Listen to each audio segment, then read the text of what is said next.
नमस्कार दोस्तों, मैं ए.के. गुप्ता दृष्टि सीटेट चैनल पर आप सबका स्वागत करता हूं।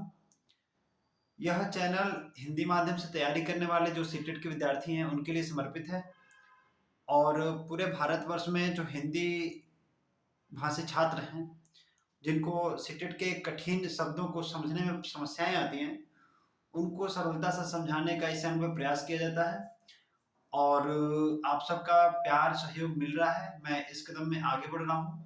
जो मेरा पिछला टॉपिक था वह वाइगोत्स्की का था और वाइगोत्स्की के सामाजिक सांस्कृतिक संज्ञानात्मक विकास के संदर्भ में था। वह मेरा पहला लेक्चर था और इस बार मेरा दूसरा लेक्चर है वाइगोत्स्की के टॉपिक पर। आज के लेक्चर में मेरा जो टॉपिक रहेगा वह वाइगोत्स्की के जो स्कैफ फोल्डिंग, एमक्यू और जेटपीडी है उनसे जुड़े हुए सारे कॉन्सेप्ट को मैं डिस्कशन करूंगा। स्कैफ फोल्डिंग बेसिकली इंग्लिश वर्ड है, लेकिन इसको अन्य नामों से भी जाना जाता है। जो सीटेट में आता है उसका नाम है पार्ड, ढांचा, मचान या फिर अस्थायी सहयोग। तो स्केप फोल्डिंग को बेसिकली हम लोग इंग्लिश वर्ड में समझते हैं, कुछ लोग हम डिसाइड करते हैं अगर जो कि स्केप फोल्डिंग क्या है, जेडपीडी क्या है, एमक्यू क्या है, या फिर प्रॉक्सिमल जो डेवलपमेंट है वो क्या है, फिर हम कहते हैं जोन क्या है, जो जेडपीडी बन रहा है वह क्या है, फिर हम कहते हैं पोटेंशियल स्टेज क्या है, बेसिक स्टेज क्या है। तो उन सारी चीज़ों में मैं अगर क्लियर पूछूं किसी से तो शायद ही किसी के पास वो जवाब आ पाए कि हाँ बेसिकली क्या डिफरेंट है सब में। तो हिंदी माध्यम के लिए थोड़ा सा कठिन हो जाता है कि ये सारे वर्ड्स आपस में मिले हैं तो फिर कैसे मिले हैं, सबका अलग अलग अस्तित्व क्या है, सबके अलग अलग डिफिनीशन क्या है। तो आज मैं उसी पर ही डिस्कशन कर रहा हूँ। तो वाइगोत्स्की ने अपने सिद्धांत में बताया था कि इसके फोल्डिंग एक वर्ड है और इसके फोल्डिंग को मचान, पाड़ या ढांचा या फिर अस्थायी सहयोग के नाम से जाना गया है। एक और वर्ड था, उन्होंने बताया था जेडपीडी। जेडपीडी क्या है कि एक जोन होता है, उसमें प्रॉक्सिमल डेवलपमेंट के बारे में बात किया जाता है। अब जेडपीडी चूंकि इंग्लिश वर्ड है तो इसको हिंदी में क्या कहा जाता है? जेडपीडी को कहा जाता है संभावित विकास का स्तर या फिर समीपस्थ विकास का स्तर या फिर वह उच्चतम विकास जहां तक बच्चा अपने सामर्थ्य तक पहुंच सकता है किसी के सहयोग से। तो जेडपीडी थोड़ा सा हो गया, फिर उसके बाद इसके फोल्डिंग हो गया। अब हम थोड़ा सा देखते हैं, एक वर्ड और आता है एमक्यू। तो एमक्यू जो वर्ड होता है वह ऐसे व्यक्ति के लिए किया जाता है जो मोर नॉलेजेबल अदर हो। इट मीन्स एमक्यू जो वर्ड है उसका हिंदी वर्ड है अधिक जानकार व्यक्ति या फिर ज्यादा जानकार व्यक्ति। तो तीन वर्ड बेसिकली आते हैं आपके वाइगोत्स्की में और इससे रिलेटेड कम से कम आपके पेपर में हमको लगता है मिनिमम 5 से 6 क्वेश्चन वाइगोत्स्की से आते हैं। सीधे सीधे वाइगोत्स्की के नाम लेकर के नहीं पूछते हैं, वो वाइगोत्स्की के थियरी के अकॉर्डिंग कुछ और भी क्वेश्चन बना करके पूछते हैं। तो उन्हीं चीजों को मैं समझाने का प्रयास कर रहा हूँ आज। तो जैसे कि कोई बच्चा है और वह जन्म लेता है, तो जैसे वो जन्म लिया तो जन्म के समय उसके पास कुछ हेरिडिटी मतलब अनुवांशिक रूप से कुछ न कुछ कैपेबिलिटीज रहती है जिसको जन्मजात क्षमता कहते हैं। अब वो बच्चा धीरे धीरे बड़ा हो रहा है और कोई उसके सामने समस्या आ गया और बड़ा होते होते जैसे उसके सामने कोई समस्या है तो फिर उसको सॉल्व कर रहा है वो। तो सॉल्यूशन करते करते उसके समस्या का समाधान ढूंढते ढूंढते कुछ ना कुछ प्रयास करता है। तो जो प्रयास खुद से करता है वह एक स्तर कहलाता है। मतलब कि बच्चे का जन्म हुआ तो उसके पास कुछ न कुछ जन्मजात क्षमता थी, जन्मजात क्षमता और अपने अनुभवों के आधार पर किसी समस्या का समाधान कर रहा है और वह उस समस्या के समाधान तक पहुंचने का प्रयास कर रहा है।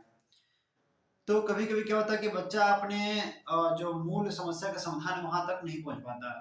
तो इस स्टेज में क्या करता है बच्चा? कुछ लोगों का सहयोग लेता है।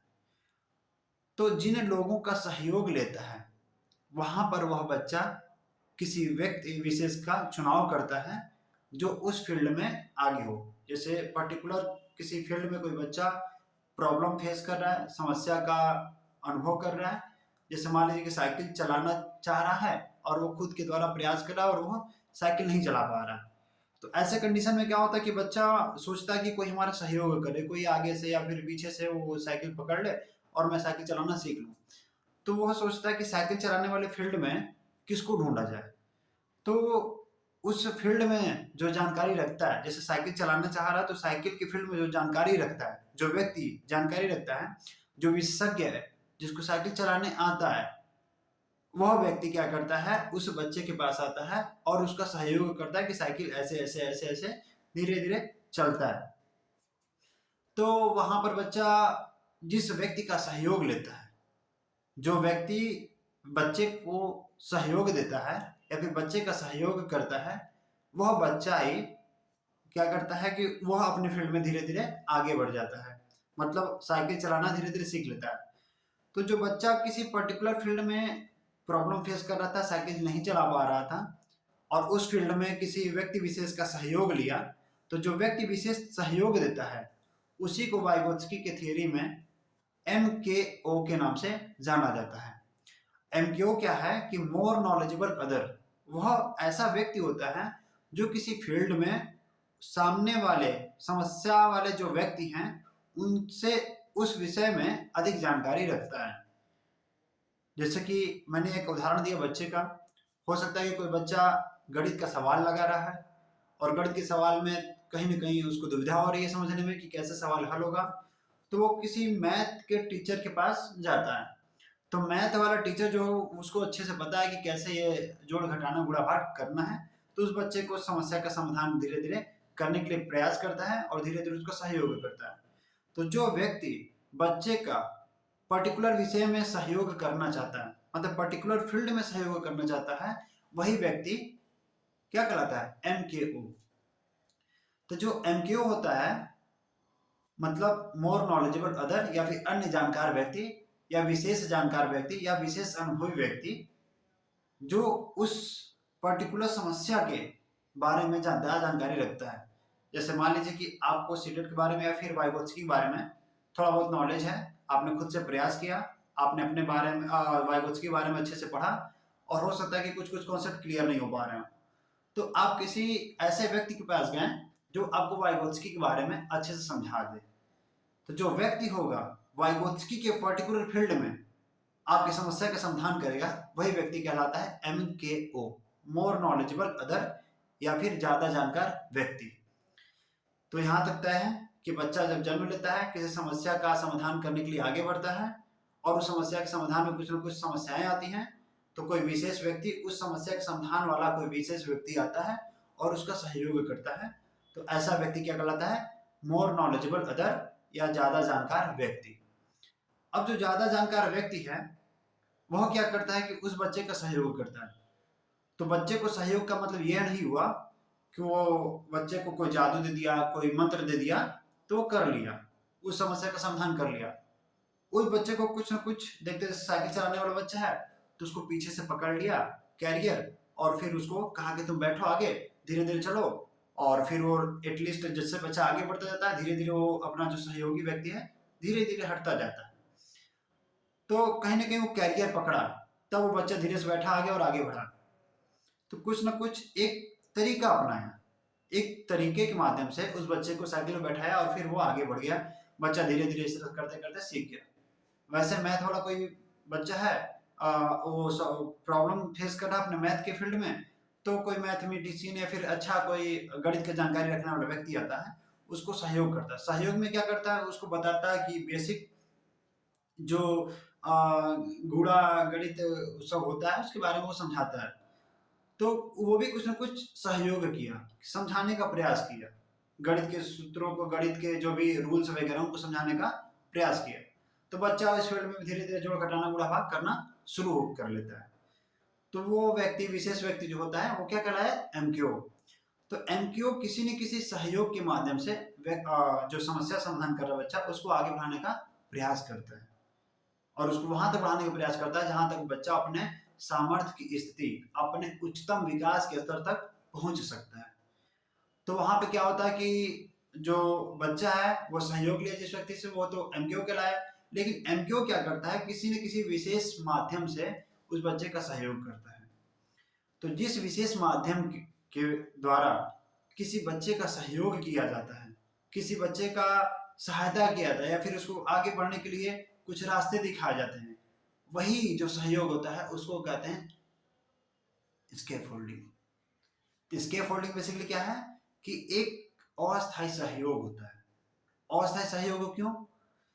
इसलिए क्योंकि जब बच्चा साइकिल चलाना सीखने लगता है तो जो एमक्यू है, जो व्यक्ति सहयोग कर रहा था पीछे से, वो धीरे से हट जाता है और बच्चा धीरे धीरे साइकिल चलाते चलाते अच्छे से सीख लेता है। वैसे ही दूसरे एग्जाम्पल में देखें कि बच्चा गणित का सवाल लगा रहा था और नहीं लगा पा रहा, तो एमक्यू आया और उसको सहयोग देना शुरू किया। तो जैसे सहयोग देना शुरू किया, बच्चा धीरे धीरे कॉन्सेप्ट समझता गया। अब वो जो एमक्यू था वो अपना सहयोग हटा लिया।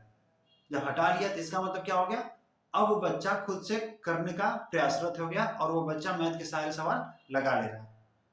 ठीक, तो जो सहयोग दिया जा रहा था एमक्यू के द्वारा, वो किसी न किसी अस्थायी रूप से दिया जा रहा था। मतलब सहयोग दिया जा रहा है, फिर जैसे बच्चा करना सीख लेता है, फिर धीरे से वो हट जाता था। तो जब वो हट जाता था धीरे से, तो इसीलिए उसको कहते हैं अस्थायी सहयोग। अस्थायी मतलब कि थोड़े समय के लिए हो, हमेशा के लिए ना हो। मैं कहता अस्थायी सहयोग कि हमेशा के लिए वो बना रहे, ऐसा नहीं है, अस्थायी रूप से था। वो थोड़े समय के लिए है, जैसे वो बच्चा उस फील्ड में आगे बढ़ जाता है या फिर करने के लिए प्रयासरत हो जाता है अच्छे से, तो फिर वो जो व्यक्ति है वो धीरे से हट जाता था। तो इस तरीके को कहते हैं अस्थायी सहयोग। तो जो स्कैफोल्डिंग वर्ड आता है उसी कहते हैं अस्थायी सहयोग। इसके बाद एक और वर्ड आता है जेडपीडी। जेडपीडी क्या होता है कि जो बच्चा खुद के द्वारा प्रयास किया था, जन्म लिया, जन्म के बाद किसी समस्या का समाधान करना चाहा और उस फील्ड में खुद के द्वारा प्रयास कर रहा था, कोई किताबों के माध्यम से चाहे फिर किसी भी फील्ड में वो प्रयास कर रहा था। तो जो प्रयास कर रहा था बच्चा खुद के द्वारा, किसी एमक्यू की जरूरत नहीं थी तब, तो जो खुद के द्वारा प्रयास किया था वहां से, और एमक्यू जो था, एमक्यू मतलब जो ज्यादा जानकार व्यक्ति था, वो अपने स्कैफोल्डिंग या अस्थायी सहयोग के माध्यम से उस बच्चे को पहुंचाने का क्या करता है, वो तरीका अपनाता है। तो जो बच्चा खुद के द्वारा प्रयास किया था वो, और बच्चा जब एमक्यू के द्वारा किसी उच्चतम स्तर तक पहुंचता है वह, जैसे कि मैंने एक डायग्राम बनाया है, मैं दिखा देता हूं आप सबको।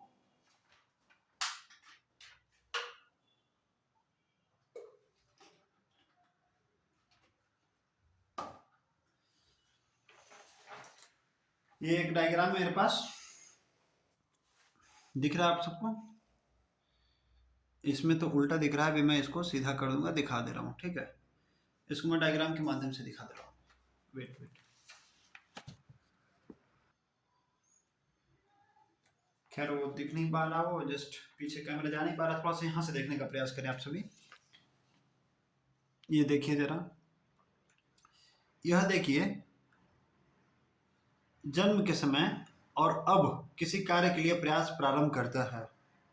मतलब बच्चा जब जन्म लेता है उसके पास यह दिमाग, मतलब उसका जो मस्तिष्क का विकास यहाँ तक रहता है।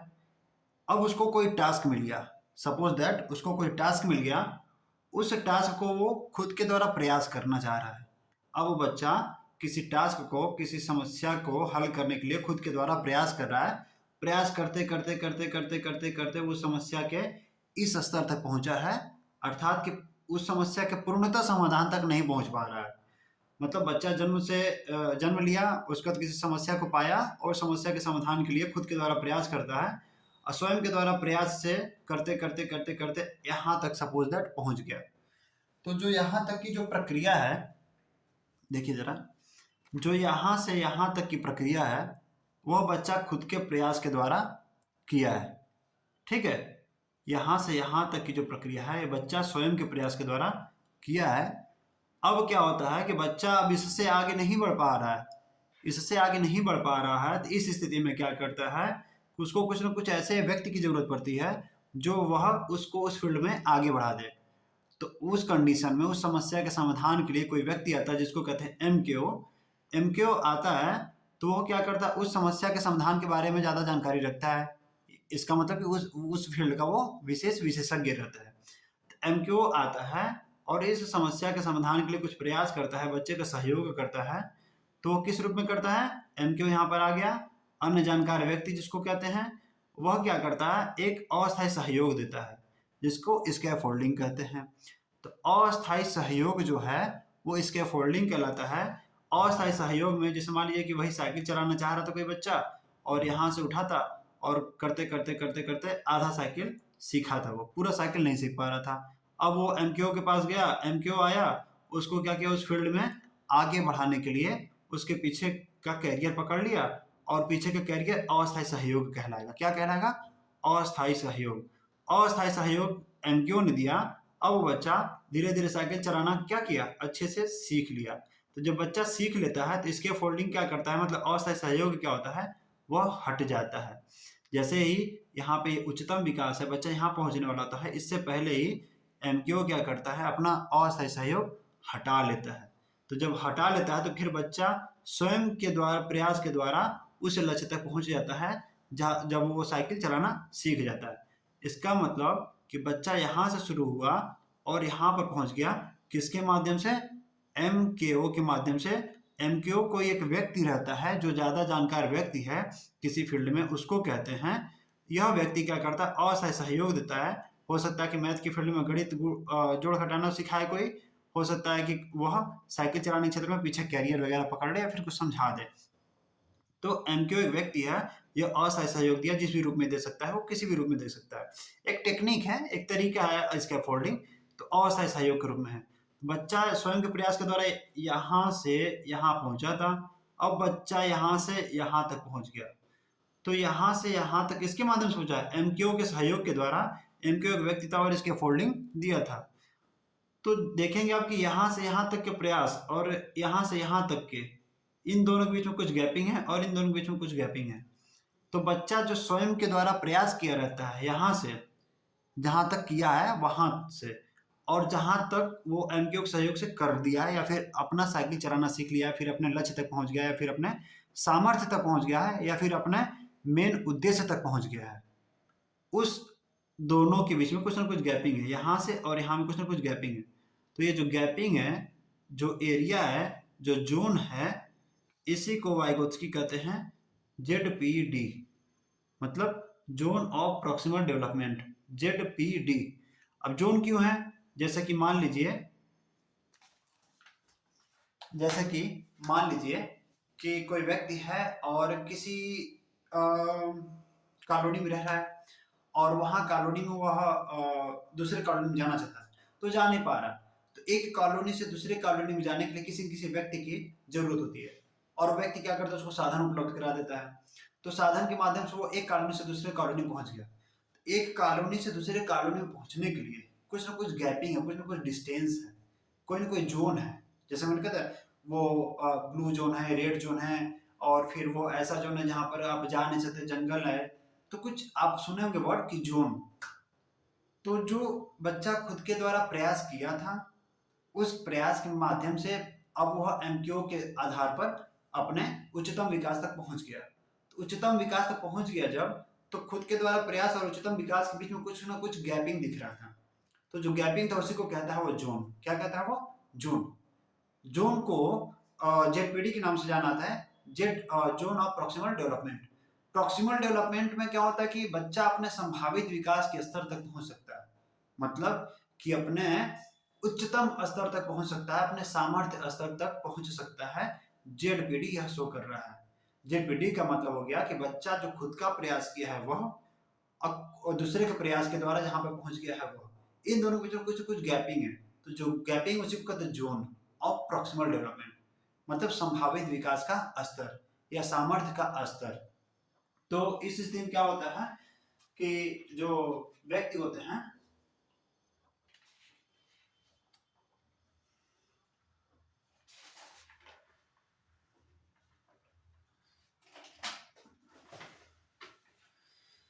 तो जो एमक्यू था,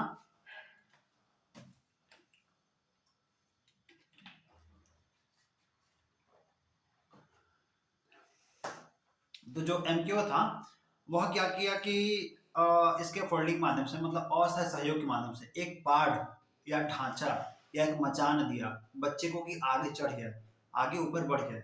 एक पॉड दिया, मतलब एक प्लेन कोई जगह दिया, एक ढांचा दिया, एक शेप दिया, इस शेप में तुम बैठो और तुम वहां तक पहुंच जाओगे। या फिर मचान दिया। मचान क्या होता है, घर में देखते होंगे कि घर वगैरह में ऊपर दीवार से सटा हुआ कुछ ना कुछ ऐसे बना रहता है अलमारी की तरह, उसको मचान की तरह कहते हैं।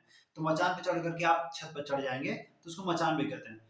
तो एमक्यू ने इसके फोल्डिंग दिया। इसके फोल्डिंग में पाड़ या ढांचा या मचान, ठीक है, और अस्थायी सहयोग के नाम से जाना जाता है। तो अस्थायी सहयोग के माध्यम से बच्चा जब अपने उच्चतम विकास के स्तर तक पहुंच जा रहा है, तो वहां पर और जो बच्चा जहां से शुरू किया था वहां पर इन दोनों के बीच में कुछ ना कुछ गैपिंग था। तो जो गैपिंग उसको कहते हैं जेडपीडी। समझा गया? अब दिखा रहे हैं, एक मिनट। तो बच्चा स्वयं के द्वारा प्रयास किया था और यहाँ तक पहुंच गया, तो इन्हीं दोनों के बीच की गैपिंग को कहते हैं जेडपीडी। तो जब भी जेडपीडी आएगा आपके सामने तो यही बताएंगे बच्चे के द्वारा स्वयं के द्वारा किया गया प्रयास और एमक्यू के द्वारा पहुंचाया गया किसी उच्चतम विकास या संभावित विकास के स्तर को के बीच के जो गैपिंग है, जो गैपिंग कुछ एरिया है, उसको क्या कहते हैं? जोन ऑफ प्रॉक्सिमल डेवलपमेंट, या फिर इसको कहेंगे संभावित विकास का स्तर। अब देखिए यहाँ पर ये जो एरिया बच रहा है यहाँ से यहाँ तक का, इसको क्या कहेंगे? जेडपीडी। इसको क्या कहेंगे? जेडपीडी। यही जेडपीडी है। तो थोड़ा बहुत आप सबको समझ में आ गया होगा कि एमक्यू क्या है, स्कैफ फोल्डिंग क्या है, और फिर पार्ट, ढांचा, मचान, और फिर जेडपीडी, ये सब वर्ड्स क्या है, उसका पोटेंशियल स्टेज क्या है। तो जब बच्चा खुद के द्वारा इनिशियल स्टेज से स्टार्ट होता है, अपने प्रारंभिक स्तर से स्टार्ट होता है, वहां से वो प्रयास करता हुआ चला जाता है धीरे धीरे धीरे अपने पोटेंशियल स्टेज पर। तो पोटेंशियल स्टेज और खुद के द्वारा जो प्रयास किया था, इन दोनों के बीच में कुछ ना कुछ गैपिंग था। वो जो गैपिंग था ना, उसी को क्या कहता है? वो जेडपीडी। ठीक। तो अब आप सबको थोड़ा बहुत क्लियर हो गया होगा कि what is ZPD, scaffolding and MQ and initial stage, potential stage, part, ढांचा या मचान। ठीक। तो जिनको जो भी प्रॉब्लम हो वो कमेंट सेक्शन में थोड़ा सा हमसे बताएं कि क्या प्रॉब्लम हो रहा है, और इससे जुड़ा हुआ थोड़ा सा कुछ क्वेश्चन वगैरह सॉल्व करें। कोई समस्या हो रही तो मुझे कमेंट में तुरंत बताएं, या फिर मेरा एक टेलीग्राम है टीचिंग बाय ए के गुप्ता, वहाँ पे आप सब हमसे संपर्क कर सकते हैं। मेरे यूट्यूब को थोड़ा सा आप सब्सक्राइब कर सकते हैं अगर जो आपको अच्छा लग रहा है, तो फिर हमको थोड़ा मोटिवेशन मिलता रहता है, तो फिर हम आगे बढ़ते रहेंगे। आप सबका बहुत बहुत धन्यवाद। आपका दिन शुभ हो।